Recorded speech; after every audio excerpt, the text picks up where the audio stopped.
Hello, dear friends. This is a garden. Well, this is actually soil, but this is a garden. It is December 15th today, and I am preparing another batch of seed cells. This is a 6-cell seed starter tray thing, and I'm going to be filling that with soil and planting the next round of seeds to complement these. Now, there are some things in here that really didn't grow, and that's okay because sometimes it just doesn't happen. Sometimes things take longer. So I'm leaving those alone, and I'm nurturing the ones that are growing. And I'm going to plant a few more to fill out the rest of this tray. Tray, hello. I think you can see that. It doesn't look as good on my phone as it does on the video. I've learned that, so gotta remember that. But this tray is going to be full. And we're going to have some fun stuff in here. So let's go ahead and get started.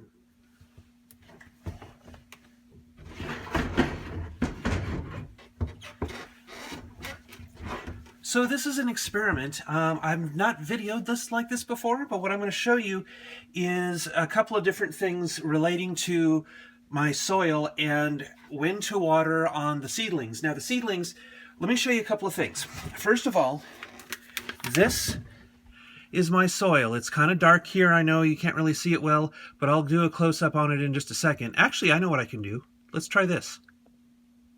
There you go. That's the soil. It's nice and dark and rich and soft and fluffy.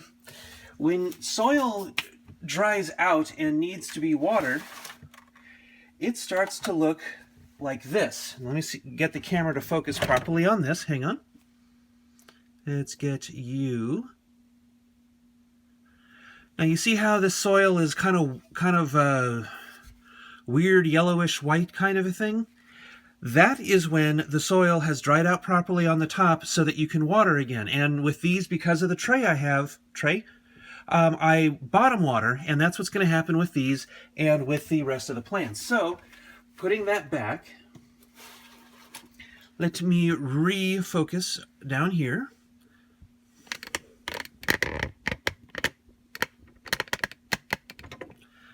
Okay, you can see, and here we go. And I've got a cat crawling around right below me, so that's kind of annoying, but that's okay. He's a cat. We do that type of thing. So I've just really lightly filled these, and you know what? I've found out from another YouTube channel. What's the name of his actual channel? It's Gary Polarchik. He's a gardener, and he does some really good stuff with starting seeds and whatnot. And I've tried starting seeds in all kinds of different ways. I used to start them in little cups. I used to start them in little trays.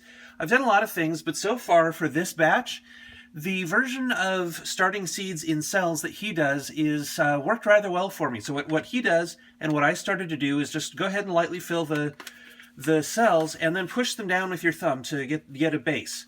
Okay?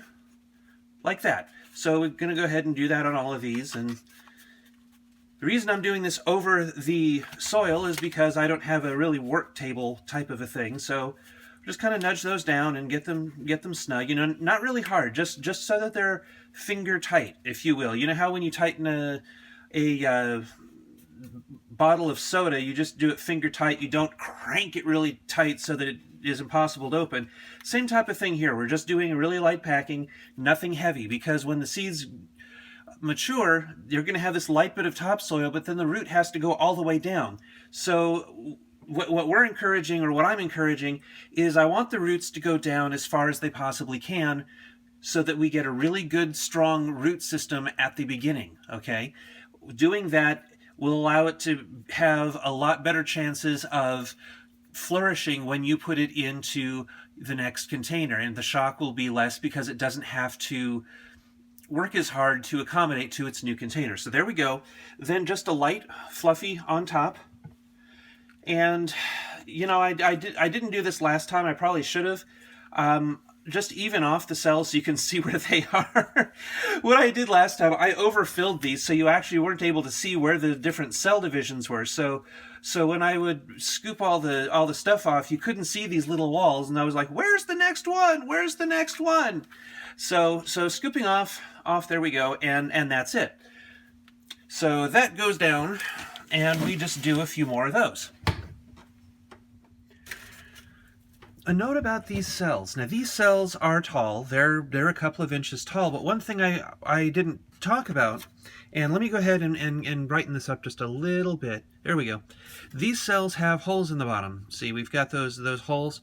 Those holes are going to let water in when we bottom feed, and that's why I am using this tray. Now, this round is the first time I've done this, and it's working so well so far for me. But remember, it's just like our friend Ray at the Praxis 55712 channel and the Voodoo Garden channel says, this is what I do. It's not what you have to do, but it is what I do, and it works for me. I mean, you saw the seeds over there, and we'll be back to them in a little bit, but you saw how well they're sprouting. This is working for me. This soil mix works for me. And again, this soil is just coir, vermiculite, worm castings, and composted cow manure that is all mixed together and made sure it's light and fluffy, doesn't clump, etc. A good handful of vermiculite in soil like this will really do wonders to make sure that it's draining, and the coir helps with drainage too because it's just really light and fluffy and it doesn't compress while moist. So really, really nice. And I've never had a drainage problem. I've never had a problem with these seeds soaking up the water that I give them when I put them in these cells. So that's what's going on here. You know, the question has come up of Kim, why don't you use soil that's potting soil or starting mix, or why don't you just get soil out of the ground? Well, I don't use potting mix because, you know, I had a similar experience to what Ray did, where the potting mix is supercharged and then everything just dies. It loses nutrients really, really, really fast, and it dries out really fast. So that was upsetting. And I also had, unfortunately, when I was opening some of my soil out on a new bag of soil out on the porch, I had vermin coming out of it, you know, flies and gnats and stuff. And I was like, no, I don't think so. So what I do, I make my own soil so that I can make sure that my plants have a good, healthy medium to grow in that's going to also provide nutrients to them as well. So the worm castings has all that beneficial bacteria and other stuff in it. There's better NPK rating in the composted manure, and again the coir and vermiculite help with drainage and as well as water retention. They kind of do both. So I have a control factor here. Since this is an indoor garden, I'm not inviting anything unusual into the garden itself, and I'm starting clean. Now, if I were planting outside, that would be a different story. But if I was going to be planting outside, I would still be starting in here and then hardening off the plants and taking them out. So I would still be starting with a really good soil indoors that allows me to get my plants ready to go outside. Boy, do I have a lot of seeds. Did I ever tell you I had a lot of seeds? I've got a lot of seeds. Different seeds from different people. I get envelopes, I get cards. I've got seeds that I bought. I've got seeds that I've packaged myself. All kinds of fun stuff, and it's just all in here. And I've got, what are these? These are the chili seeds. These are the tomato seeds, at least for the bulk of everything. Let's see, Shirazi tobacco.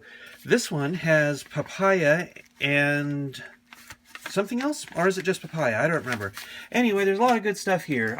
We've got fennel. We've got, this is kind of cool. This is star anise, and it's going to be planted with this. I know it's a big tree and everything like that, but you know, I want to try it. I just want to try and see what I do. This one is interesting. This one, let me get some brightness going on here so you can see.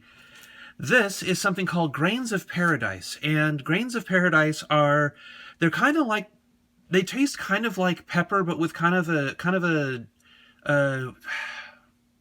I guess a citrusy taste. It's a little hard to describe, but they're really, really good. Hang on a second, my cat just knocked a few things down. Oh, life with animals.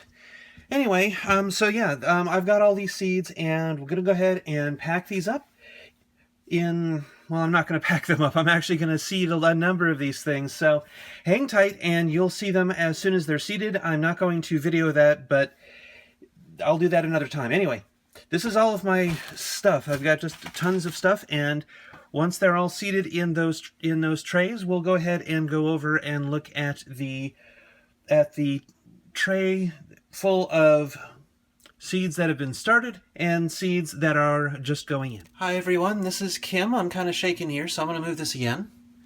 This is a garden, the Taisley Lena Tazy Andrews Panettone Memorial Garden. And these are the plants. And this is a cat. Butter, look up at me. Say hi. Say hi. Anyway, these are the new seedlings for December 15th. These are all the seeds I planted.